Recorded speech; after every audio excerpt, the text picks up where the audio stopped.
আচ্ছা, যুবসাথীর এই 90,000 টাকা নিয়ে কি করবেন ভেবেছেন?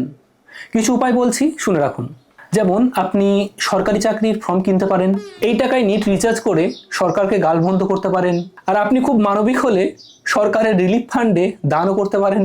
সরকারের করা মেলাগুলোতে গিয়ে খরচ করতে পারেন। চাকরির জন্য আন্দোলন করতে গেলে বাসের ভাড়া দিতে পারেন। আপনার পরিবারের ছেলেদের বেসরকারি স্কুলে ভর্তি করতে পারেন। হাসপাতালে ডাক্তার না পেলে চেম্বারে গিয়ে টাকা দিয়ে দেখাতে পারবেন। পুলিশ হাত পাতলে তাদেরও দিতে পারেন। পাড়া দাদাদের অনুষ্ঠানে চাঁদা দিতে পারবেন। আপনার মায়ের লক্ষ্মীর ভাণ্ডার, বাবার কৃষক বন্ধু, সমস্ত ভাতার টাকাগুলো একসঙ্গে করে ব্যাংকের লকারও ভাড়া নিতে পারেন, বা সব ভাতার টাকা একসঙ্গে করে চাকরিও কিনতে পারেন। এছাড়াও ধরুন, দেবের সিনেমা দেখতে যেতে পারবেন, পাহাড়ে ঘুরতে যেতে পারবেন, দামি সিগারেট কিনে খেতে পারবেন, টিন্ডারের সাবস্ক্রিপশন নিতে পারবেন, যুবসাথীর লাইনে দাঁড়িয়ে যে মেয়ের সঙ্গে প্রেম হয়েছে তাকে চকলেটও দিতে পারবেন, আবার আইফোনও কিনতে পারেন, হয়তো সেকেন্ড হ্যান্ড। তারপর হঠাৎ যদি কোর্ট নির্দেশ দেয় যে সব টাকা সুদসহ ফেরত দিতে হবে, তখন এই ভাতার টাকা নিয়ে আপনার কি কি পরিকল্পনা রয়েছে কমেন্ট করে অবশ্যই জানাবেন। অনলি অদ্ভুত কমেন্ট উইল বি অ্যাপ্রিসিয়েটেড।